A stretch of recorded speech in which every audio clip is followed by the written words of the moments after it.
भीमराव अंबेडकर, लाल बहादुर शास्त्री, नेताजी सुभाष चंद्र बोस, सरदार वल्लभ भाई पटेल, मौलाना अबुल कलाम आजाद जैसे अनेक महान नेताओं के हम हमेशा ऋणी रहेंगे।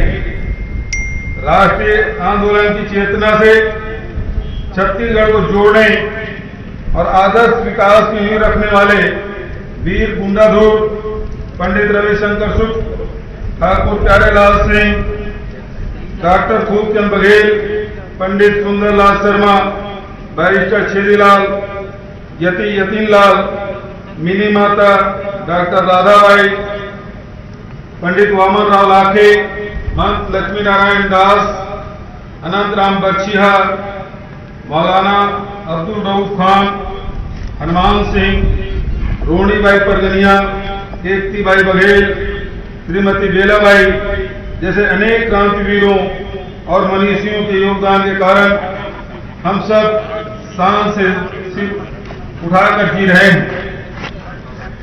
मैं स्वतंत्रता दिवस के अवसर पर इन सभी पुरखों को सादर नमन करता हूं। आज का दिन शहादत की इस विरासत को भी याद करने का है, जिसमें गणेश शंकर विद्यार्थी, इंदिरा गांधी, राजीव गांधी जैसे हमारे पुरखों का बलिदान भी दर्ज है, जिन्होंने देश की एकता और अखंडता को बचाए रखने के लिए कुर्बानी दी, ताकि देश अपने मूल्यों और सिद्धांतों पर अडिग रहे और जाति, धर्म, संप्रदाय की सीमाओं से ऊपर उठकर विकास की नई ऊंचाइयों पर पहुंचे। यह साल असहयोग आंदोलन का शताब्दी वर्ष भी है। 1 अगस्त 1920 को महात्मा गांधी का यह आह्वान निर्णायक साबित हुआ था कि हम असहयोग करेंगे, लेकिन किसी भी हालत में हिंसा नहीं होनी चाहिए। महात्मा गांधी ने कहा था, मैं ऐसा भारत चाहता हूं जिसमें गरीब से गरीब लोग भी यह महसूस करेंगे यह उनका देश है, जिसके निर्माण में उनकी आवाज का महत्व है, जिसमें विविध संप्रदायों के बीच पूरा मेल जोल होगा। मैं ऐसा भारत चाहता हूं जिसका शेष सारी दुनिया में शांति का संबंध हो। मेरे लिए हिंद स्वराज का अर्थ है सब लोगों का राज, न्याय का राज। हमारा स्वराज निर्भर करेगा हमारी आंतरिक शक्ति पर, बड़ी से बड़ी कठिनाइयों से जूझने की ताकत पर। याद कीजिए, आजाद भारत के पहले उद्घोष को भारत के पहले प्रधानमंत्री पंडित जवाहरलाल नेहरू ने कहा था, हमने नियतों को मिलने का वचन दिया था और अब समय आ गया है हम अपने वचन को निभाएं। अपने इस ऐतिहासिक भाषण में पंडित नेहरू ने कहा था, जब तक लोगों के आंखों में आंसू है और वो पीड़ित हैं, तब तक हमारा काम खत्म नहीं होगा। भाइयों और बहनों, अपने देश के संघर्षों और इतिहास को भुलाकर मूल्यविहीन और अवसरवादी समझौता करना भारत की तासीर नहीं है। देश को विभेदकारी शॉर्टकट नीतियों और योजनाओं की चमक से बहलाया तो जा सकता है, लेकिन इससे दीर्घजीवी समाधान संभव नहीं होते। देश अब एक बार फिर उस दोराहे पर खड़ा है जहां एक ओर विभेद है, युद्ध उन्माद की चमक है, दूसरी ओर त्याग, बलिदान, मूल्य, समन्वय और अहिंसा की सनातन परंपरा और गांधीवादी विचारधारा है। निश्चित रूप से हमने गांधीवादी रास्ता चुना है। आज हम आजादी के बाद सबसे बड़े वैश्विक संकट के बीच खड़े हैं।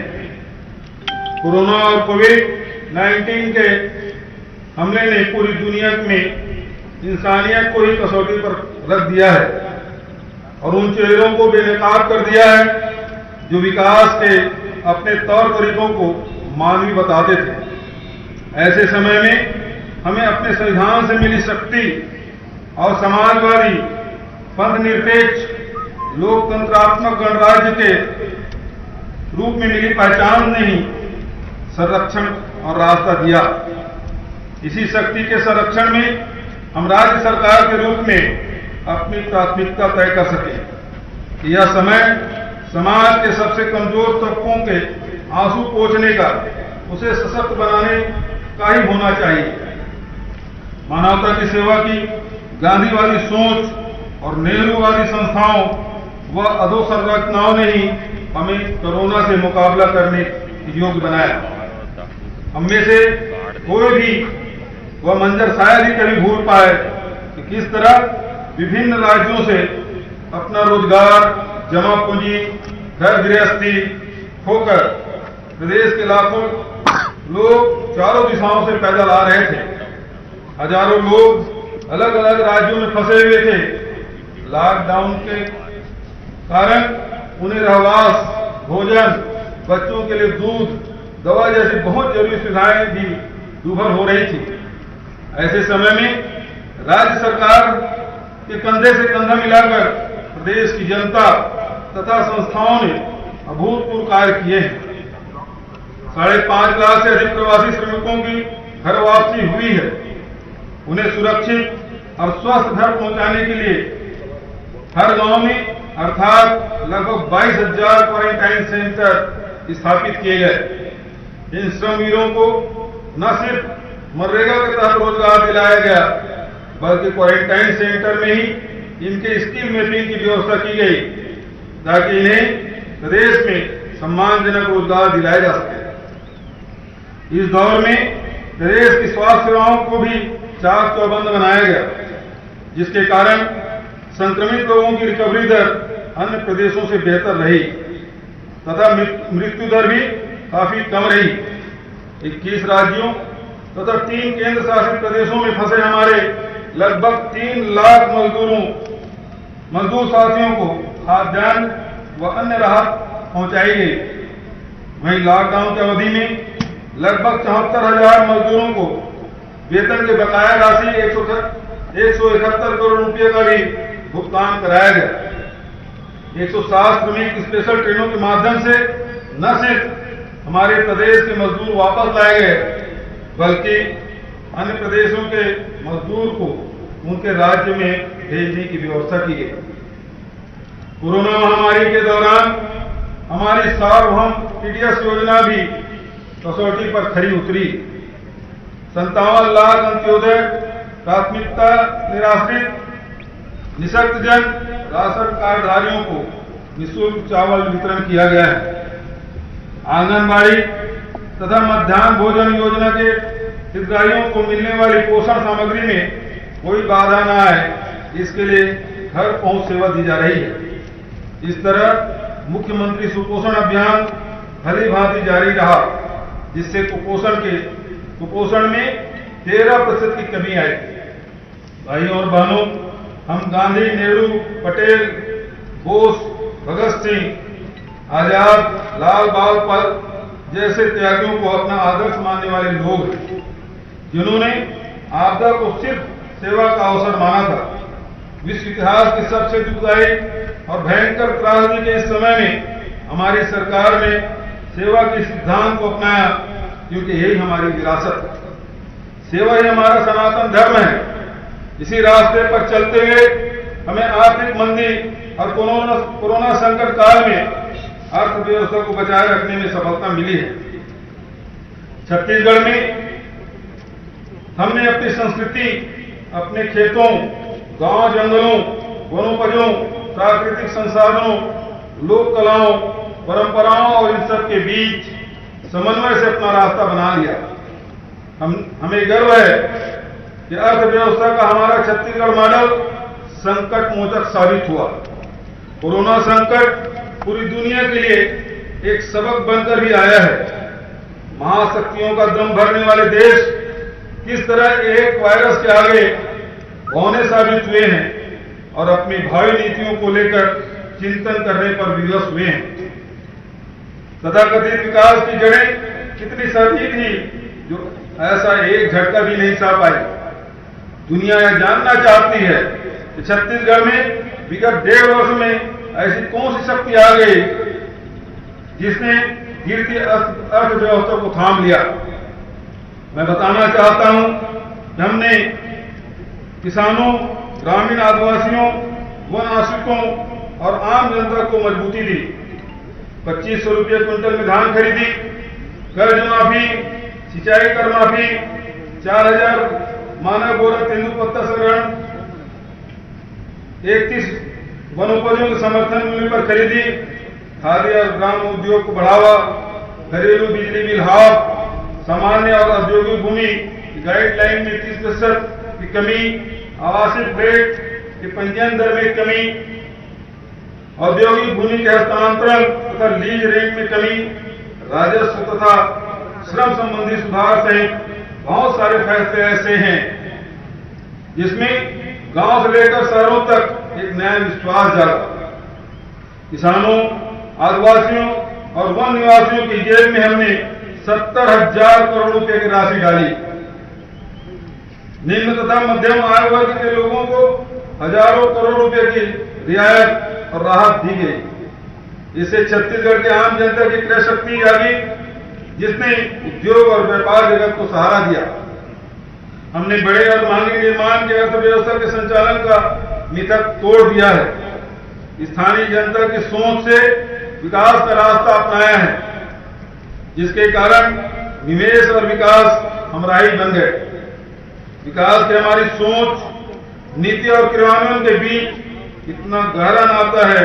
2 वार्षिक बजट काल पूरा होने के पहले ही हम इस दौरान देश के सबसे बड़े रोजगार सृजक राज्य बन गए। लगातार घटती बेरोजगारी दर से युवाओं का आत्मविश्वास बढ़ा है। शिक्षा, कौशल, खेलकूद, कला संस्कृति और विविध क्षेत्रों में उनकी भागीदारी बढ़ाने से युवाओं की ऊर्जा तथा उत्पादकता का लाभ भी मिल रहा है। कोरोना काल में भी छत्तीसगढ़ में 26 लाख मीट्रिक टन लौह इस्पात सामग्रियों के उत्पादन और आपूर्ति से सिर्फ छत्तीसगढ़ ही नहीं बल्कि पूरे देश को सहारा मिला। जन कल्याणकारी कदमों के साथ कदम मिलाते हुए राज्य में औद्योगिक विकास की संभावनाओं से कैसे आकार लिया, यह भी बताना चाहूंगा। विगत 1.5 वर्षों में प्रदेश में 545 नए उद्योगों की स्थापना हुई, जिसमें 13,000 करोड़ रुपए का पूंजी निवेश हुआ तथा 10,000 लोगों को रोजगार मिला। प्रदेश के हर विकास खंड में फूड पार्क स्थापित करने का लक्ष्य पूरा करने हेतु हमने 28 जिलों में 101 विकास खंडों में भूमि का चिन्हांकन कर लिया। प्रदेश के मेरी प्रिय बहनों, भाइयों, भांजे भांजियों, आप सबको स्वतंत्रता दिवस की हार्दिक शुभकामनाएं। आज ध्वजारोहण से पहले मैं शौर्य स्मारक गया था। शौर्य स्मारक हमारे उन वीर सैनिकों की स्मृति में बनाया है जिन्होंने देश की सीमाओं की रक्षा करते हुए अपना सर्वोच्च बलिदान दिया है। मैं उनके चरणों में प्रणाम करता हूं और मुझे बड़ी प्रसन्नता है आज शौर्य स्मारक में दिव्य और भव्य भारत माता की प्रतिमा का अनावरण हुआ है। मेरी यहां उपस्थित मेरे टीम के सदस्यों से, बाकी मित्रों से यह आग्रह है कि इस कार्यक्रम के बाद शौर्य स्मारक जाएं और भारत माता के दर्शन करें। अटल जी ने कहा था, यह देश हमारे लिए जमीन का टुकड़ा नहीं है, जीता जागता राष्ट्र पुरुष है। हिमालय इसका मस्तिष्क है, गौरी शंकर इसकी शिखा है, पंजाब और बंगाल इसके 2 विशाल बाहु है, दिल्ली दिल है, विंध्याचल कटी है, नर्मदा करदनी है, पूर्वी घाट और पश्चिमी घाट इसकी 2 विशाल जंगाएं हैं, कन्याकुमारी इसके पंजे हैं, पावस के कुंतल मेघ, काले काले मेघ इसकी कुंतल केस राशि है। सागर इसके चरण पखाड़ता है, सूर्य और चंद्रमा इसकी आरती उतारते हैं। ये वीरों की भूमि है, सूरों की भूमि है, ये ऋषियों की भूमि है, महर्षियों की भूमि है, ये अर्पण की भूमि है, ये तर्पण की भूमि है। यहां का कंकर कंकर हमारे लिए शंकर है, यहां का बिंदु बिंदु हमारे लिए गंगा जल है, यहां का बच्चा बच्चा हमें प्यारा है, यहां का जन जन हमें दुलारा है। हम जिएंगे तो इसके लिए, और अगर कभी मरना पड़ा तो मरेंगे भी इसके लिए। और मरने के बाद अगर हमारी अस्थियां गंगा जी नर्मदा जी में विसर्जित कर दी गई तो वहां से भी एक ही आवाज आएगी, भारत माता की जय, भारत माता की जय। मां भारती के चरणों में प्रणाम करके आज मैंने यही प्रार्थना की कि सुख समृद्धि और रिद्धि सिद्धि मध्य प्रदेश की जनता की जिंदगी में आए, हम समृद्ध विकसित और आत्मनिर्भर मध्य प्रदेश का निर्माण कर पाए। मैं आज उन शहीदों के चरणों में नमन करता हूं, वो क्रांतिवीर, स्वतंत्रता संग्राम सेनानी जिनने भारत माता के पैरों से परतंत्रता की बेड़ियां काटने के लिए अपना सर्वस्व न्योछावर कर दिया।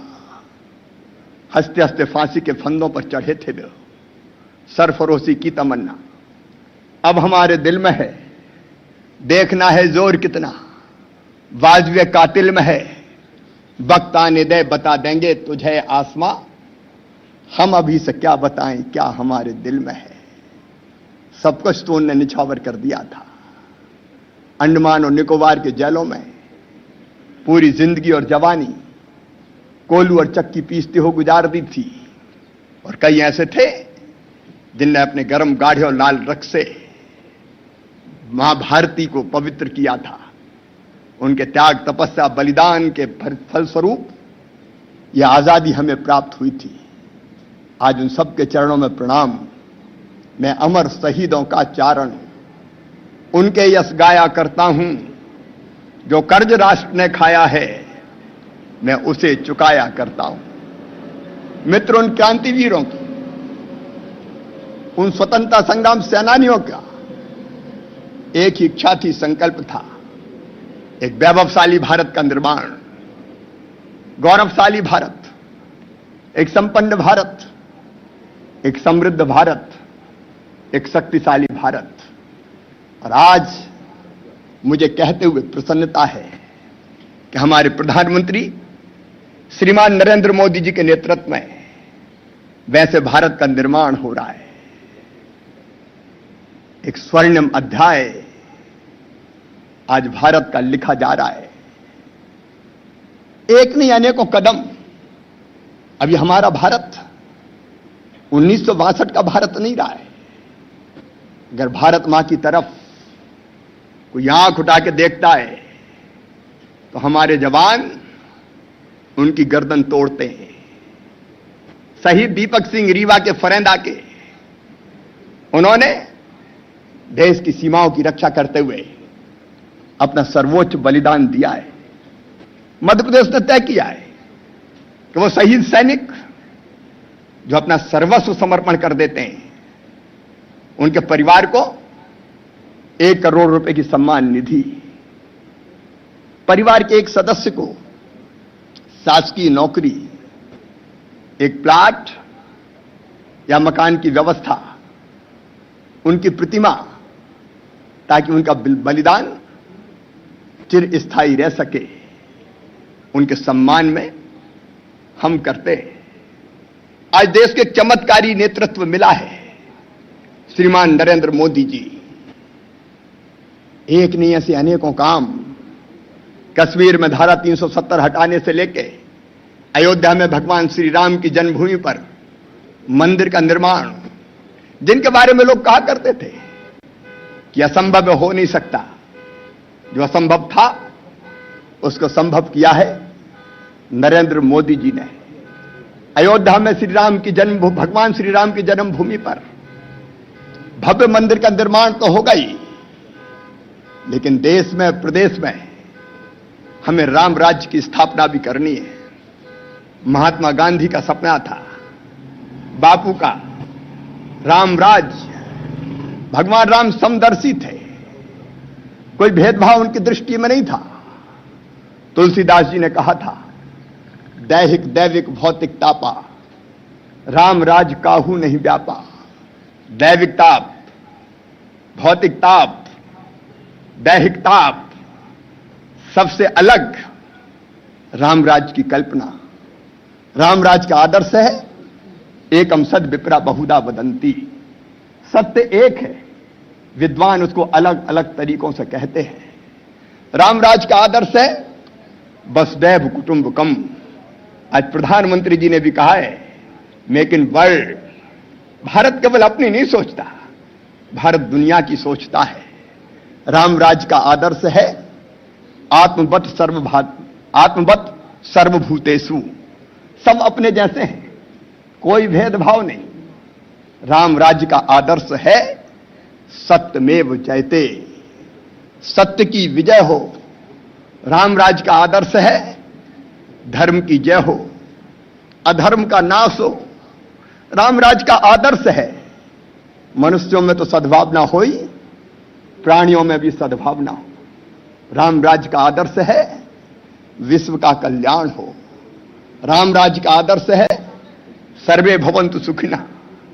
राम राज्य का आदर्श है सर्वे सन्तु निरामया, सर्वे भद्राणि पश्यन्तु मां कश्चित् दुर्भाग् भवेत्। ऐसा राम राज्य जहां सब सुखी हो, सब निरोग हो, सबका मंगल हो, सबका कल्याण हो, उसी को हमने आत्मनिर्भर भारत और आत्मनिर्भर मध्य प्रदेश कहा है। और अब हमारा संकल्प है आत्म भारत मध्य प्रदेश का निर्माण। जब 23 मार्च को हमने कार्यकाल संभाला, नई सरकार अस्तित्व में आई, तो कोरोना का संकट प्रदेश में जड़ें जमा चुका था। प्रदेश के विकास और खुशहाली में मजदूरों की भागीदारी तय करना भी हमारे पुरखों का सपना था और हमारा कर्तव्य है। महात्मा गांधी नरेगा योजना ने संकट के इस दौर में अपनी सार्थकता सिद्ध की है। योजना के प्रारंभ से लेकर अभी तक सर्वाधिक 25 लाख श्रमिकों को रोजगार देने का कीर्तिमान भी हमने बनाया है। 100 दिवस रोजगार देने के मामले में भी हम देश में दूसरे स्थान पर रहे। हमने मनरेगा को वन अधिकार पट्टे, पंचायतों में निर्माण कार्य, खाद्यान्न संरक्षण, जल संवर्धन, गौठान निर्माण जैसे अनेक महत्वपूर्ण कार्यों से जोड़कर इसकी उपयोगिता का दायरा बढ़ाया है। वन अंचलों में रहने वाले हमारे आदिवासी भाई बहनों, मुझे यह कहते हुए खुशी है कि आपके क्षेत्र में अब आपके मन मुताबिक विकास की बहार बहने लगी है। तेंदुपत्ता संग्राहकों की बीमा योजना बंद करके अगर कोई यह सोचता है कि वह आपकी प्रगति के रास्ता बंद करेगा, तो यह मुगालता भी हमने समाप्त कर दिया है। हमने शहीद महेंद्र कर्मा तेंदुपत्ता संग्राहक सामाजिक सुरक्षा योजना शुरू कर दी है, जिसमें न तो प्रीमियम भरना पड़ेगा और न ही दावों के भुगतान के लिए कई महीनों का दुखदायी इंतजार सहना पड़ेगा। इसके साथ ही हमने 7 के स्थान पर 31 वनोपजों के समर्थन मूल्य पर खरीदी शुरू कर दी है, जो लाखों परिवारों के जीवन का आधार बनेगा। हमारे नए प्रयासों का परिणाम भी मिलने लगा है। अल्प समय में ही हम देश में सर्वाधिक वनोपज संग्रहण करने वाले राज्य बन गए हैं। यह सिलसिला तेजी से आगे बढ़ाएंगे, जिसके जरिए हम साल में 2500 करोड़ रुपए की आय आपकी जेब में डालने का लक्ष्य पूरा करना चाहते हैं। अनुसूचित जनजाति व अन्य परंपरागत वन निवासी वन अधिकारियों की मान्यता अधिनियम 2006 हमारी विरासत का जगमगाता उदाहरण है। आप सबको विदित है इसका उचित क्रियान्वयन क्यों नहीं हो पाया। इस वजह से निरस्त दावों का पहाड़ बना दिया गया था और सामुदायिक पट्टों के वितरण में क्यों अरुचि थी। हमने निर्णय लिया था निरस्त दावों की समीक्षा करेंगे, सामुदायिक पट्टे प्राथमिकता से देंगे, इस तरह नए सिरे से उच्च प्राथमिकता से वन अधिकार पट्टे दिए जा रहे हैं, जिससे आजीविका, स्वावलंबन और अधिकार का नया युग शुरू हुआ है। हमारी उपलब्धियां देश में सर्वोच्च है। आदिवासी अंचलों में वनोपज का कारोबार निश्चित तौर पर आपके सिर उठाकर जीने का अवसर देता है, लेकिन इसके साथ ही प्रसंस्करण की सुविधा जोड़ देने से अब बस्तर का काजू, बस्तर की इमली, बस्तर का मक्का, बस्तर की हल्दी जैसे ब्रांडिंग होने लगी है, जो नई पीढ़ी के लिए रोजगार और आपका मुनाफा बढ़ाएगी, आपकी संस्कृति के साथ आपके आर्थिक समृद्धि भी बढ़ाएगी। हम आदिवासी अंचलों में शिक्षा, स्वास्थ्य कौशल, दक्षता, जरूरी अधोसंरचना के नए नए द्वार खोल रहे हैं। मलेरिया मुक्त बस्तर अभियान की सफलता उत्साहवर्धक है। वही आकांक्षी जिला बीजापुर ने देश में अव्वल होने का परचम लहराया है। भगवान राम दुनिया में अरबों खरबों लोगों के मन मंदिर में विराजते हैं। हम कण कण में और रग रग में उनकी उपस्थिति महसूस करते हैं। उनका छत्तीसगढ़ से गहरा नाता है। माता कौशल्या का मायका यानी राम जी का ननिहाल छत्तीसगढ़। इस नाते भगवान राम हमारी लोक आस्था में आचा राम के रूप में बसे हैं। इसके अलावा वनवास के दौरान राम जी का काफी समय छत्तीसगढ़ में ही बीता। लौह कुश के जन्म और महर्षि वाल्मीकि की छत्रछाया में उनकी शिक्षा दीक्षा जैसे अनेक प्रसंगों के साथ लोक आस्था को आनंदित और गौरवान्वित करते हैं। माता कौशल्या, भगवान राम और उससे जुड़े विभिन्न प्रसंगों की स्मृतियों को चिर स्थायी बनाने के लिए हमने कोरिया से सुकमा तक राम वनगमन पर्यटन परिपथ विकास की योजना बनाई है और उसे शीघ्रता से क्रियान्वित भी कर रहे हैं। चंदखुरी में माता कौशल्या मंदिर परिसर को भव्य रूप देने का कार्य शुरू किया गया है। इस पावन कार्य में प्रदेश की जनता को सहभागिता का अवसर देने के लिए राम वनगमन पर्यटन परिपथ विकास कोष का भी गठन किया जाएगा। रेवेन्यू कलेक्शन कम हुआ, काम धंधे ठप हुए और सबसे ज्यादा दिक्कत और परेशानी हुई रोज कमाकर खाने वालों को।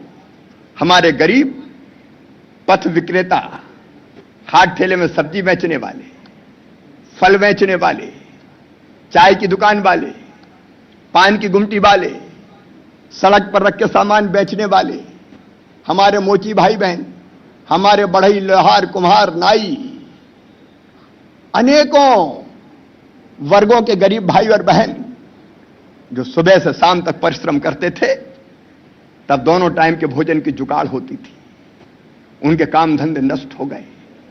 जरूरत थी इस बात की कि उनकी आजीविका फिर से प्रारंभ हो।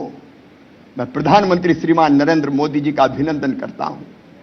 उन्होंने प्रधानमंत्री स्ट्रीट वेंडर आत्मनिर्भर निधि बनाई और यह तय किया कि ऐसे हमारे छोटे छोटे व्यवसायी भाई और बहनों को आजीविका के लिए धन जुटाने के लिए 10,000 रुपए की राशि, जिसकी गारंटी सरकार लेगी और 7% ब्याज केंद्र सरकार भरेगी, उनको 10,000 रुपए की व्यवस्था अपना काम धंधा चलाने के लिए दिया जाएगा।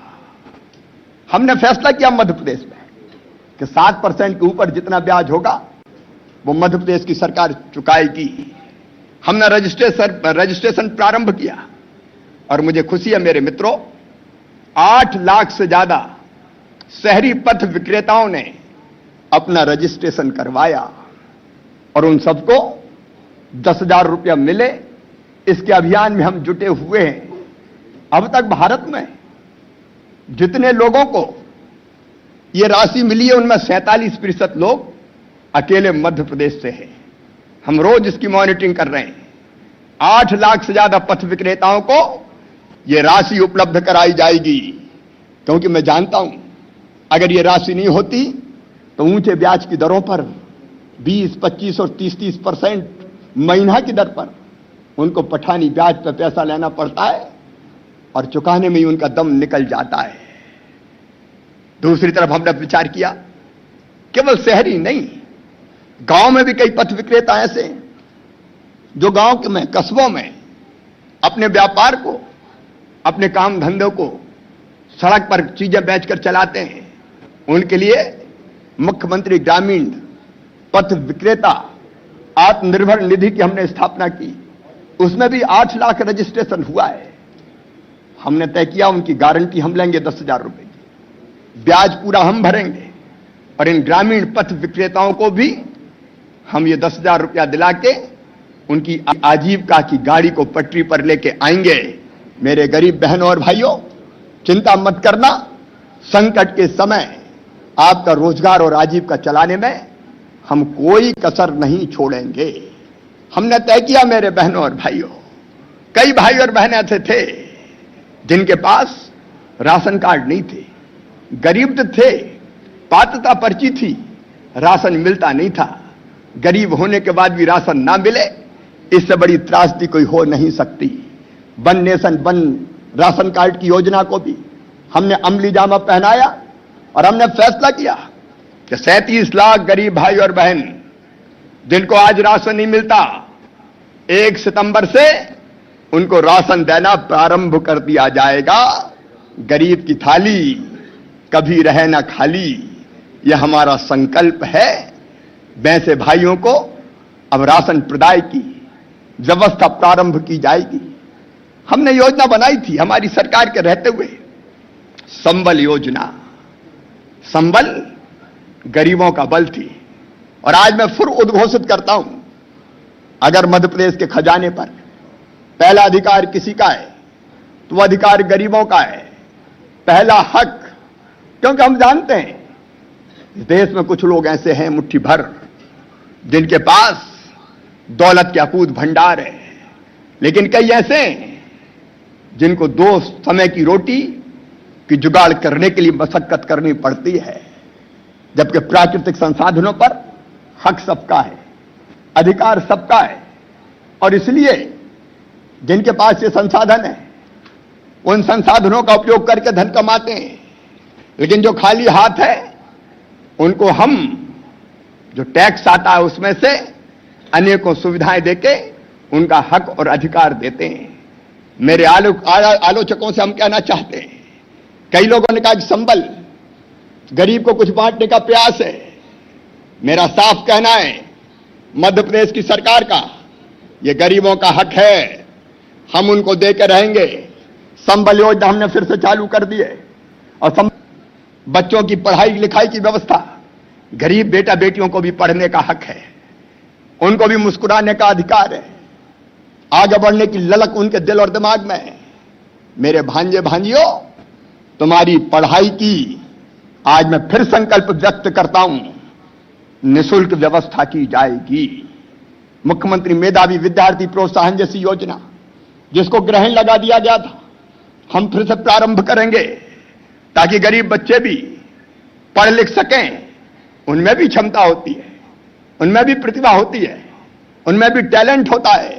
केवल धन के अभाव के कारण उनकी प्रगति को हम रुकने नहीं देंगे और इसलिए बंद जितनी योजनाएं थी हम फिर से चालू करेंगे।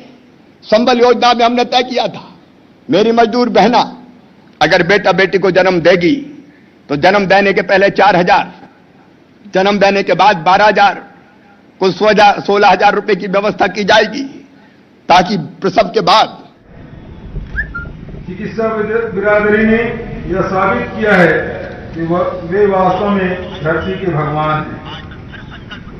मैं चिकित्सा क्षेत्र से जुड़े सभी लोगों को हृदय से धन्यवाद देता हूं। इस भयंकर त्रासदी के दौरान नागरिक सेवाओं, पानी, बिजली, सफाई कर्मी, कानून व्यवस्था से जुड़े हुए अत्यावश्यक सेवाओं में लगे पुलिस बल, विभिन्न सामाजिक संगठन, निजी तौर पर सेवा कर रहे लोगों ने कंधे से कंधा मिलाकर काम किया है। प्रदेश के लोगों ने जाति, धर्म, संप्रदाय, अमीर गरीब की सीमाओं से ऊपर उठकर पीड़ित मानवता की सेवा के लिए पूरी संवेदनशीलता और साहस का परिचय दिया है। ऐसे लोगों की संख्या हजारों में है, जिनमें से प्रतीक स्वरूप कुछ लोगों का सम्मान यहां किया जा रहा है। वास्तव में यह सम्मान संकट के दौर में हमारी एकजुटता का भी है। आप सबका मैं अपनी ओर से, सरकार की ओर से और प्रदेश के 3.25 करोड़ जनता की ओर से हार्दिक अभिनंदन करता हूँ। बहुत बहुत बधाई। धन्यवाद माननीय मुख्यमंत्री महोदय। अभी विशेषकर आदिवासी परिवार 89 ब्लॉक्स में ऊंचे ब्याज की दरों पर बिना नियम प्रक्रिया पूरे किए हुए उनको कर्ज दिया जाता है और बाद में कई गुना ज्यादा वसूल किया जाता है। आज ही 15 अगस्त के दिन से बिना नियम प्रक्रिया के, बिना लाइसेंस के अगर किसी ने गरीब को पैसा दिया है ऊंची ब्याज की दरों पर, सरकार द्वारा निर्धारित ब्याज की दरों पर ज्यादा, तो अब वो वसूली शून्य कर दी जाएगी। वो सारा कर्जा गरीबों का, आदिवासियों का माफ कर दिया जाएगा। वो उनसे वसूली नहीं कर सकेंगे। इसके लिए हम आवश्यक कानूनी प्रावधानों की व्यवस्था करेंगे। अभी 89 ब्लॉक्स के लिए हमने कर दी है, लेकिन बाकी गरीबों के लिए भी हमको यह व्यवस्था करना है।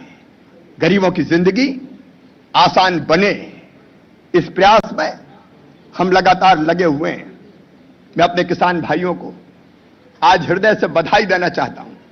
कोरोना काल में बाकी व्यवसाय ठप हो गए हों, लेकिन किसानों कमाल कर दिया। अन्नदाताओं, आपने मध्य प्रदेश में अन्न के भंडार भर दिए। कोरोना के कारण गेहूं के उपार्जन का काम हम निर्धारित समय में प्रारंभ नहीं कर पाए। 15 अप्रैल से हमने खरीदी शुरू की। कठिनाइयां सामने थी, हम माल नहीं थे, मजदूर नहीं थे, व्यवस्थाएं पूरी खड़ी नहीं कर पाए थे, लेकिन हमने कहा था किसान के गेहूं का एक एक दाना हम खरीदेंगे। और मुझे खुशी है, प्रसन्नता है, विपरीत परिस्थितियों में 1,29,54,000 मीट्रिक टन गेहूं की खरीदी की है। पंजाब को पीछे छोड़ के मध्य प्रदेश नंबर 1 का राज्य बन गया है। अन्नदाताओं, तुम्हारे परिश्रम को प्रणाम। और मुझे कहते हुए खुशी है कि 24,000 करोड़ से ज्यादा रुपए की राशि हमने किसानों के खाते में डाल दी है। हमने केवल गेहूं की खरीदी नहीं की, हमने चने की खरीदी की, हमने सरसों की खरीदी की, और चने की खरीदी में भी 15 क्विंटल की सीमा को बढ़ा के हमने 20 क्विंटल कर दिया।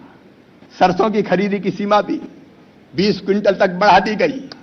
अन्नदाताओं के परिश्रम का पूरा सम्मान। मेरे अन्नदाताओं, फिर से हमने 0% ब्याज पर कर्ज देना प्रारंभ कर दिया है, ताकि ब्याज की चक्की में न पिसे हमारा किसान। हमारी सरकार जब आई, हमने देखा 2200 करोड़ रुपया फसल बीमा योजना के प्रीमियम के राज्य सरकार को जमा करना था, वो पैसे जमा नहीं किए गए थे, इसलिए फसल बीमा योजना की राशि मिल नहीं रही थी। हमने आते ही 2400 करोड़ रुपया प्रीमियम की राशि जमा की और 3100 करोड़ रुपया 15 लाख से ज्यादा किसानों के खाते में पहुंचाने का काम इस सरकार ने किया। लेकिन किसान भाइयों, चिंता मत करना, अभी तो प्रीमियम की राशि और जमा करके आपके खातों में 4000 करोड़ रुपया और आने वाले हैं। खेती को लाभ का धंधा बनाएंगे, इसमें हम कोई कसर नहीं छोड़ेंगे। और इसलिए हम और नई योजनाओं का निर्माण आपसे चर्चा और आपसे बातचीत करके करेंगे। अरे अब तक तो मैं पंचायतें कर लेता, लेकिन कोरोना ने पंचायत होने नहीं दी। अब जरूरत पड़ी तो किसानों से ऑनलाइन संवाद स्थापित किया जाएगा और उनके कल्याण के और अनेकों कदम उठाए जाएंगे। हमारे प्रधानमंत्री जी ने प्रधानमंत्री किसान सम्मान निधि का पैसा 1500 करोड़ रुपया वो भी किसानों के खातों में डला है। ये लगातार जारी रहेगा। आत्मनिर्भर भारत अभियान के तहत कृषि अधोसंरचना के लिए 1 लाख करोड़ रुपया का ऐलान किया गया है। उन 1 लाख करोड़ रुपया में से लगभग 7,500 करोड़ मध्य प्रदेश का हिस्सा बनता है। हम कृषि की अधोसंरचना खड़ी करेंगे। हम वेयर हाउसिंग, कोल्ड स्टोरेज की चैन, अधोसंरचना के लिए बाकी सारे आवश्यक काम करेंगे। और केवल इतना ही नहीं, मेरे किसान भाइयों, केवल परंपरागत खेती नहीं, हार्टिकल्चर को बढ़ावा देने का नया अभियान प्रारंभ किया जाएगा। फलों की खेती, फूलों की खेती, सब्जियों की खेती, औषधि खेती, कृषि वानिकी, मधुमक्खी पालन, नए नए क्षेत्रों में तेजी से काम प्रारंभ करेंगे। और एक हमारा संकल्प है फूड प्रोसेसिंग का। हम माल कच्चा उत्पादित करते हैं, लेकिन उसकी ठीक कीमत हमें ढंग से नहीं मिल पाती, इसलिए उसका वैल्यू एडिशन मध्य प्रदेश की धरती पर ही हो। यहीं छोटे छोटे कारखाने लगे, उसमें हम कोई कसर नहीं छोड़ेंगे, ताकि किसानों को ठीक दाम मिल सके। कच्चे उत्पाद का वैल्यू एडिशन अब हमारा संकल्प है। मेरे प्रिय किसान भाइयों, हमारी कोशिश होगी कि हम कृषक संगठनों का, एफपीओज का, फार्मर प्रोड्यूसर कंपनीज का पूरे मध्य प्रदेश में जाल बिछा दें, ताकि किसानों का समूह ठीक ढंग से अपने उत्पाद की ग्रेडिंग, पैकेजिंग और मार्केटिंग का काम करके ढंग से अपने उत्पाद की ठीक कीमत ले सके। बिचौलिया बीच में बहुत सारा पैसा बड़ा लाभ कमाते हैं, बिचौलियों का लाभ कम करके किसानों को कैसे लाभ पहुंचाया जाए, इस दिशा में हम लगातार काम करने का प्रयास करेंगे। खेती को फायदे का धंधा बनाना है, किसानों की आय दुगनी करनी है, इस संकल्प के साथ हम काम में जुटे हैं। महिला सशक्तिकरण मेरी सरकार का लक्ष्य है। पिछले कार्यकालों में भी हमने एक ने अनेकों काम किए। मैं मानता हूं इस देश ने आज नहीं, हजारों वर्षों पहले से कहा है, यत्र मात्रस्त पूजन्ते रमन्ते तत्र देवता। जहां माता बहन और बेटियों की पूजा होती है, वहां भगवान निवास करते हैं। और इसलिए हमने महिला सशक्तिकरण के लिए एक नहीं अनेकों काम प्रारंभ किए। महिलाओं में, बहन और बेटियों में गजब की रचनात्मक शक्ति होती है। इस शक्ति के दर्शन हमने कोरोना काल में भी किए। जब हमारे पास पीपीई किट नहीं थे, हमने अपने महिला सेल्फ हेल्प ग्रुप से कहा, उन्होंने 1,14,000 पीपीई किट बना के हमें दे दिए। 1,12,000 मास्क हमारी बहनों ने बना दिए। 1 लाख लीटर सैनिटाइजर हमारे सेल्फ हेल्प ग्रुपों ने बना के दे दिया। 2 लाख साबुन हमारी बहनों ने बना के दे दिए। जीवन शक्ति योजना हमने प्रारंभ की, जिसमें मास्क का निर्माण व्यापक पैमाने पर हमारी बहनों ने किया। मेरी स्वयं सहायता समूह की बहनों, स्वयं सहायता समूहों को बढ़ावा दिया जाएगा। और इसलिए हमने तय किया है कि साल ही लगभग 1300 करोड़ रुपया का लोन केवल 4% इंटरेस्ट रेट पर उनको दिया जाएगा। नहीं तो उनको 20 और 22% ब्याज देके भी कर्जा लेना पड़ता है। और मेरी बहनें जो सामान बनाएंगी, गजब की रचनात्मक क्षमता हो उनमें, उस सामान की मार्केटिंग, पैकेजिंग, उसमें हम कोई कसर नहीं छोड़ेंगे। प्रधानमंत्री जी ने मंत्र दिया है लोकल को वोकल बनाने का, और महिला सेल्फ हेल्प ग्रुप ये काम कर सकते हैं। स्थानीय जरूरतों को पूरा करने के लिए उनके ग्रुप से सामान बनाने की, जिन जिन क्षेत्रों में जिन जिन चीजों की आवश्यकता है, हम प्रयास करेंगे। हमारी कोशिश ये भी होगी कि मध्य प्रदेश के हर एक जिले की जो विशेषता है, हर एक जिले की अलग अलग विशेषता है। कहीं संतरा अच्छा पैदा होता है, कहीं साड़ियां अच्छी बनती है, कहीं केला अच्छा पैदा होता है, कहीं वनौषधि है। एक जिला, एक उत्पाद, उसको बढ़ावा देके हम उस जिले को विशेष रूप से खड़ा करने का प्रयास करेंगे। लाडली लक्ष्मी योजना, इसी साल हमने 78,000 ई सर्टिफिकेट जारी किए हैं। वो फिर से उसमें कोई कमी ना रहे, इस बात की हम चिंता करेंगे। प्रधानमंत्री मातृ वंदना योजना के अंतर्गत मध्य प्रदेश सरकार ने बहुत बेहतर काम करके दिखाया है। और बेटी बचाओ अभियान फिर नए सिरे से मध्य प्रदेश की धरती पर चलाया जाएगा। बेटियों की पूजा करके ही कोई भी शासकीय कार्यक्रम अब प्रारंभ किया जाएगा। महिला सशक्तिकरण में यह सरकार कोई कसर नहीं छोड़ेगी। मुख्यमंत्री कन्या विवाह योजना फिर नए सिरे से बना के उसको प्रारंभ करने का अभियान हम चलाएंगे। मेरे बेटे और बेटी, यह भविष्य है मध्य प्रदेश का। उनकी शिक्षा, उनका रोजगार, उनको आगे बढ़ने के सारे प्रयास, उसमें हम कोई कसर नहीं छोड़ेंगे। मेरे बच्चों को लैपटॉप देने की योजना हमने बनाई थी, वो योजना बीच में बंद कर दी गई थी। मेरे बेटे बेटियों, इसी साल मेधावी विद्यार्थियों को लैपटॉप देने की योजना प्रारंभ कर दी जाएगी। कोरोना काल है तो लाल परेड में भले मैं कार्यक्रम ना कर पाऊं, लेकिन वीडियो कॉन्फ्रेंसिंग से ही हम तुम्हें लैपटॉप के लिए 25,000 रुपए की राशि देंगे। तुम्हारे रोजगार का बेहतर प्रबंध हो। सरकारी और गैर सरकारी दोनों क्षेत्रों में शासकीय भर्तियां जितनी आवश्यक है उनको नए सिरे से करने का फिर से अभियान प्रारंभ किया जाएगा। लेकिन उसके अलावा प्राइवेट सेक्टर्स में जितने रोजगार के अवसर पैदा हो सकते हैं, उन सारे रोजगार के अवसरों को हम पैदा करने का काम करेंगे।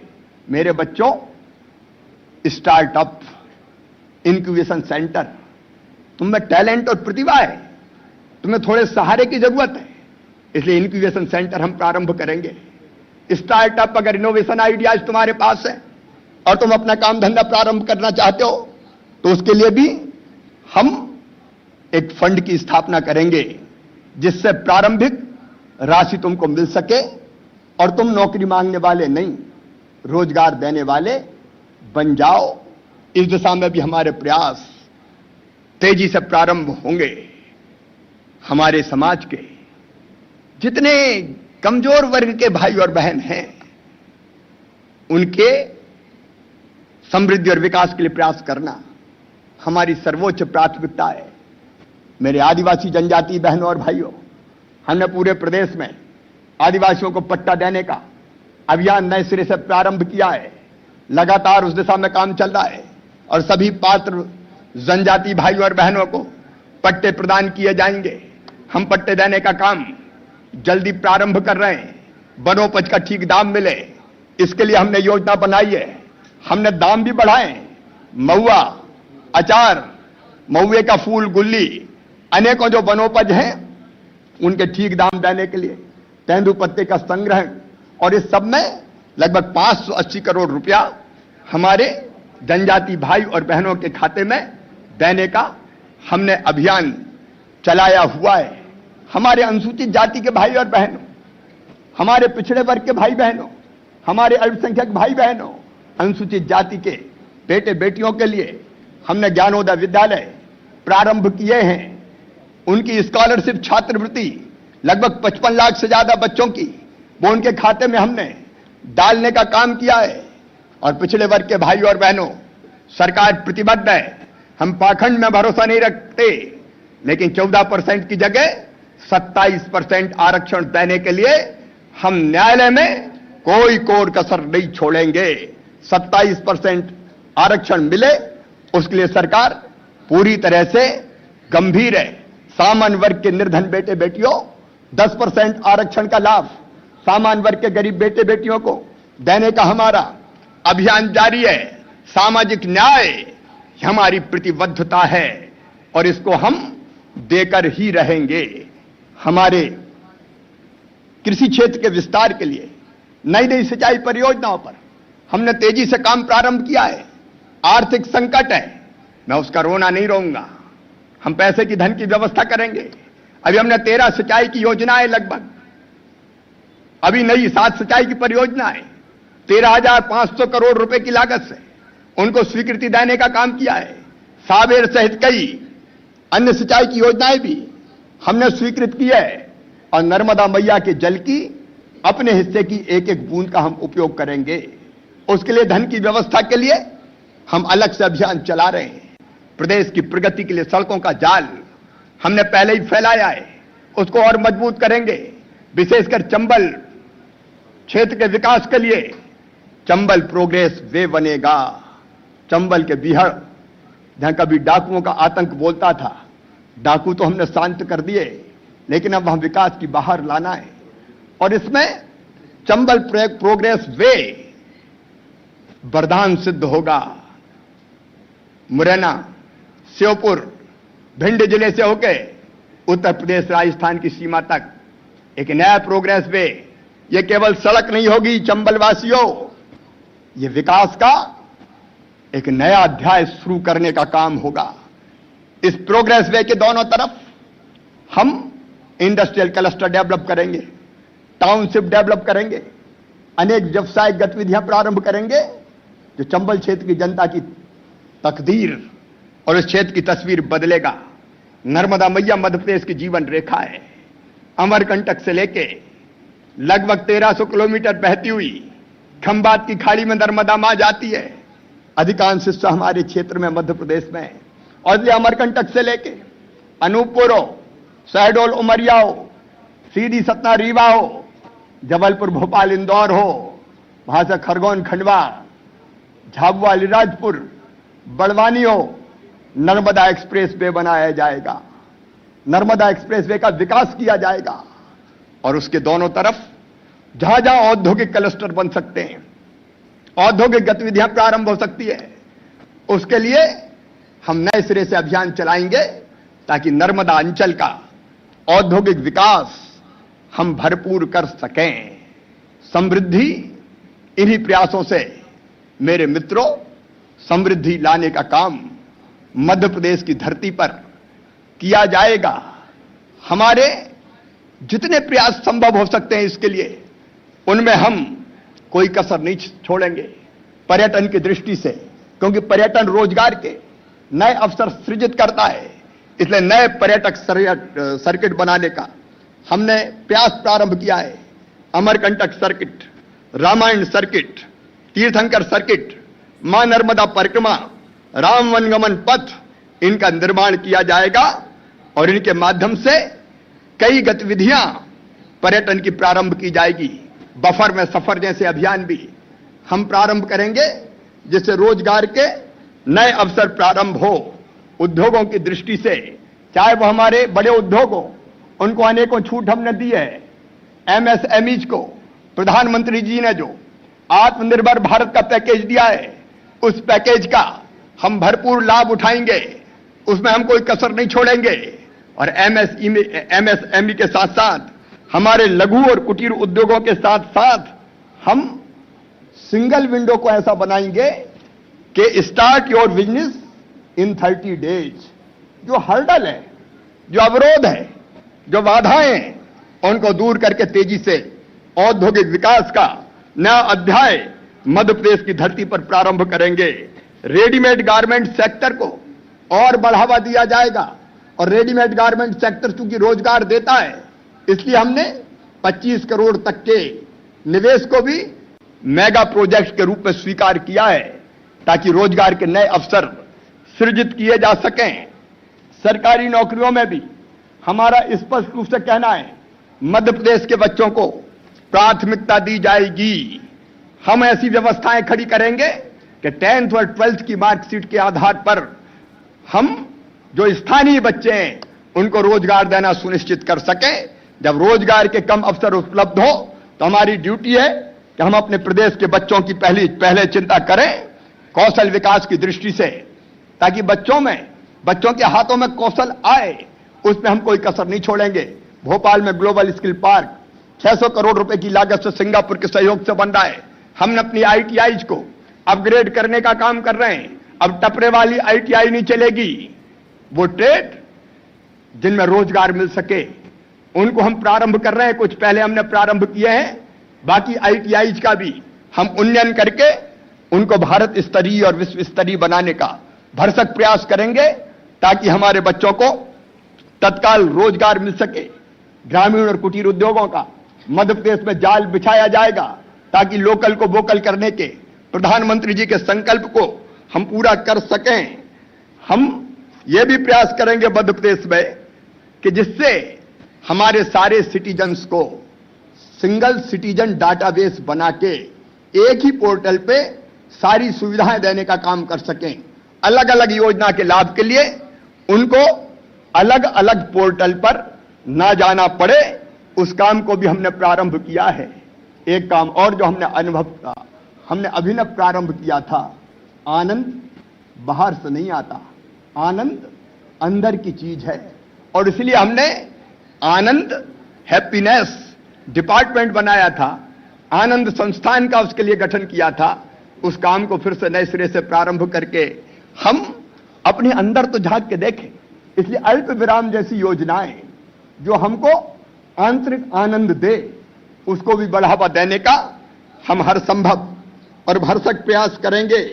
हमारी ग्रामीण आबादी जिनके पास संपत्ति है, मकान है, लेकिन उन मकान पर उनको कर्जा नहीं मिल सकता, वो मकान उनकी संपत्ति के रूप में दर्ज नहीं है। शहर वालों के मकान मकान और गांव वालों के मकान मकान नहीं है। इसलिए हम ग्रामीण आबादी क्या जो संपत्ति का अभिलेख है, आबादी का भू अभिलेख है, उसको तैयार करेंगे ताकि ग्रामीण संपत्ति पर, मकान पर, जमीन पर हमारे भाई बहनों को कर्ज भी मिल सके और वो उसके खरीदी और बिक्री का काम भी वैधानिक रूप से कर सके। इसमें हम कोई कसर नहीं छोड़ेंगे। मेरे बहनों और भाइयों, कानून और व्यवस्था हमारी सर्वोच्च प्राथमिकता है। मैं अपने पुलिस के मित्रों को बधाई देना चाहता हूं।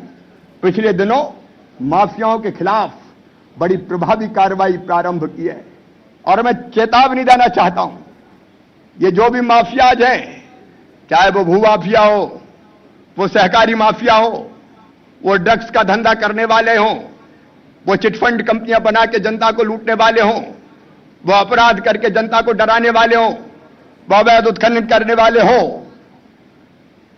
सावधान, या तो मेरा प्रदेश छोड़ देना और नहीं तो नेस्त नाबूद होने के लिए तैयार रहना। मध्य प्रदेश को शांति का टापू बनाएंगे और किसी भी अपराधी को किसी भी कीमत पर बर्दाश्त नहीं किया जाएगा, सहन नहीं किया जाएगा। उनके खिलाफ प्रभावी कार्रवाई की जाएगी, अपराधियों की कमर तोड़ दी जाएगी। उस दिशा में हमारी पुलिस ने अभिनव काम किया है। हमारे पुलिस के मित्रों के लिए एक 50 बेडेड अस्पताल जो उन्हीं के लिए डेडिकेटेड रहेगा, उसकी भोपाल में स्थापना की जाएगी। मेरे कर्मचारी मित्रों, हम जनहितैषी भी हैं और कर्मचारी हितैषी भी हैं। हमने अपने पिछले कार्यकालों में भी कर्मचारियों का हक देने में कभी कोई कोर कसर नहीं छोड़ी है। इस कोरोना काल के कारण हमारे ऊपर संकट जरूर है, मुझे स्वीकार करने में कोई हिचक नहीं है कि आर्थिक स्थिति प्रदेश की अभी ठीक नहीं है और इसलिए कुछ लाभ अगर उनको नहीं दिए गए तो इसलिए नहीं दिए गए कि वो देना नहीं है, केवल कुछ समय के लिए रोके गए हैं। ये परिस्थिति निकलते ही सारे देय लाभ हमारे सभी कर्मचारियों को दे दिए जाएंगे। उनके हितों के साथ हम कोई समझौता नहीं करेंगे। आत्मनिर्भर भारत के लिए जो आत्मनिर्भर पैकेज माननीय प्रधानमंत्री जी ने बनाया है, उस आत्मनिर्भर पैकेज को हम अक्षरशः जमीन को उतारेंगे। एक और क्षेत्र है शिक्षा का क्षेत्र। प्रधानमंत्री जी ने नई शिक्षा व्यवस्था देश को लागू करने के लिए नई शिक्षा नीति दी है। मध्य प्रदेश में ज्ञान देने वाली, कौशल देने वाली और संस्कार देने वाली शिक्षा पद्धति लागू की जाएगी। उसमें बदलाव के हर संभव हम उपाय करेंगे। हम अब जगह जगह स्कूल खोलें, इसके बजाय अब समय आ गया है कि हम कुछ ऐसे स्कूल जो सर्व सुविधाओं से युक्त हो, जहां लैब हो, जहां लाइब्रेरी हो, जहां इंफ्रास्ट्रक्चर हो, जहां ठीक पढ़ाने वाले टीचर्स हो, उनकी स्थापना करेंगे। सीएम राय स्कूल उस दिशा में खोलने का अभियान प्रारंभ किया जाएगा। हमारा घर हमारा विद्यालय, हमने कोरोना काल में भी बच्चों को पढ़ाने की कोशिश की है, लेकिन आगे वोकेशनल एजुकेशन 6वीं क्लास से ही अपने बच्चों को देने के लिए चुनिंदा स्कूलों में हम प्रयास प्रारंभ करेंगे। शहरी विकास की दृष्टि से हमने अनेकों काम किए हैं। स्वच्छता अभियान में नए रिकॉर्ड मध्य प्रदेश ने नित बनाए हैं। मेट्रो रेल इंदौर भोपाल में, स्मार्ट सिटीज का विकास, शहरी अधोसंरचना, इनको बनाने में अब कोई कसर नहीं छोड़ेंगे। तेजी से काम प्रारंभ करेंगे और दीनदयाल रसोई जो गरीबों को भोजन देती थी ढंग से, वो दीनदयाल रसोई पहले जिला मुख्यालयों पर और फिर बाकी बड़े शहरों में भी प्रारंभ की जाएगी, ताकि गरीब को सस्ता भोजन भरपेट मिल सके। जल जीवन मिशन चलेगा मेरे बहनों और भाइयों। अभी हमारे गांव में हम देखते हैं हमारी बहनें हैंडपंप से पानी भरती है, हैंडपंप की खटर खटर, और अधिकांश समय केवल पानी भरने में गुजर जाता है। अब हैंडपंप से पानी नहीं, हर घर नल जल लगेंगे, जल के लिए नल। और इसी साल 3000 करोड़ रुपया खर्च करके हम 26 लाख घरों में नल कनेक्शन देंगे और 2023 तक 1 करोड़ घरों में नल कनेक्शन देके हम हर घर में पीने के पानी की व्यवस्था नलों के जरिए करेंगे, ताकि मेरी बहनों और बेटियों को हैंडपंप पर जाकर पानी ना भरना पड़े। यह हमारा अभियान है।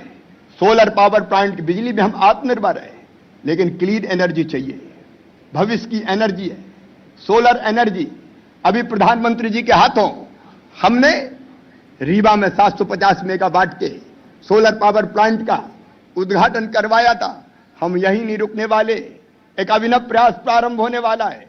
ओमकारेश्वर बांध में फ्लोटिंग हम पैनल बिछाएंगे पानी की सतह पर, और पानी की सतह पर पैनल बिछाकर हम उससे बिजली पैदा करेंगे। एक तरफ पानी बचेगा, भाप नहीं बन पाएगा, और दूसरी तरफ जगह का इस्तेमाल होगा, हमको बिजली मिलेगी। 600 मेगावाट का यह प्रोजेक्ट 3000 करोड़ रुपए का है, जिस पर हम तेजी से काम प्रारंभ करेंगे। केवल यही नहीं, मुरैना, छतरपुर, आगर, शाजापुर, नीमच, इनमें भी 4400 मेगावाट के सोलर पावर प्लांट हम प्रारंभ करेंगे।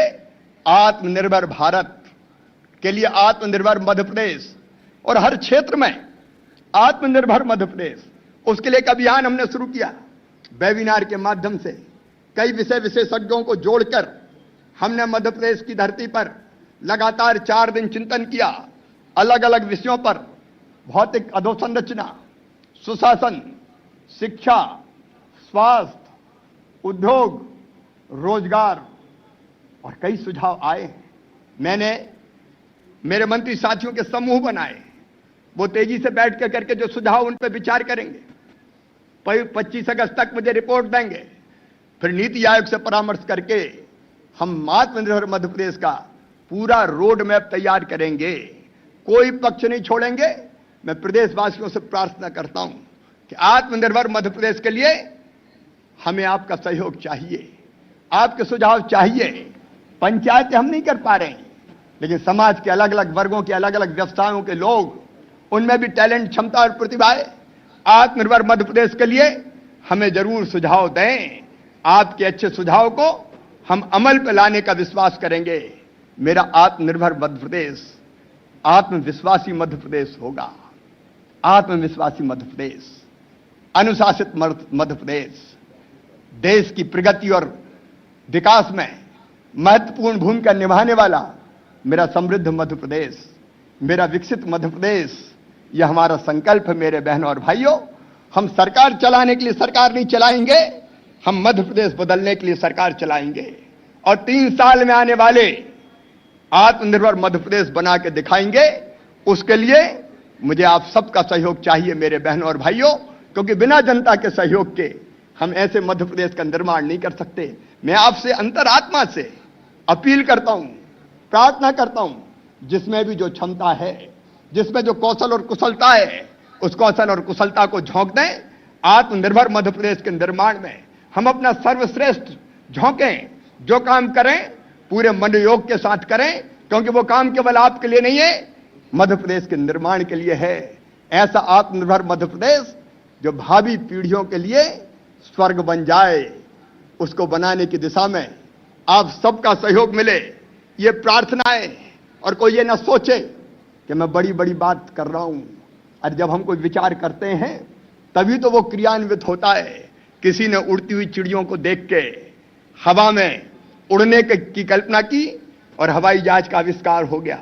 आज मैं कह रहा हूं, आत्मनिर्भर मध्य प्रदेश हम विचार करेंगे तो निश्चित तौर पर आत्मनिर्भर मध्य प्रदेश बना के रहेंगे। कोशिश कर, हल निकलेगा। आज नहीं तो कल निकलेगा। अर्जुन के तीर सा सज, मरुस्थल से भी जल निकलेगा। मेहनत कर, पौधों को पानी दे, बंजर जमीन से भी फल निकलेगा। ताकत जुटा, हिम्मत को आग दे, फौलाद का भी बल निकलेगा। जिंदा रख दिल में उम्मीदों को, गरल से भी गंगा जल निकलेगा। कोशिश जारी रख कुछ कर गुजरने की, जो है आज थमा थमा सा चल निकलेगा।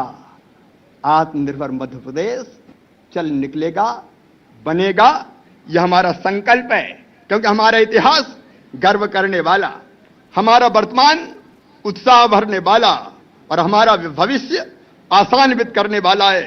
तो आइए हम सब मिलकर राष्ट्रीय पर्व से, राष्ट्रीय चरित्र निर्माण की, राष्ट्रभक्ति से, राष्ट्र धर्म के सृजन की और राष्ट्र सेवा से राष्ट्र हित के चिंतन की आधारशिला रखें। यही भारत के हृदय प्रदेश की स्वातंत्र्य वीरों और समूचे जनगण मन के प्रति सच्ची आदरांजलि होगी।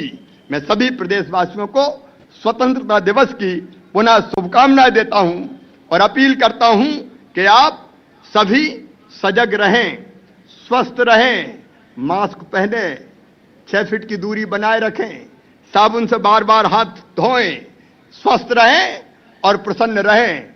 आइए मेरे साथ एक बार फिर बोलिए, भारत माता की, भारत माता की। एक बार बोलेंगे जय मध्य प्रदेश, जय मध्य प्रदेश। बहुत बहुत धन्यवाद, प्रणाम, नमस्कार।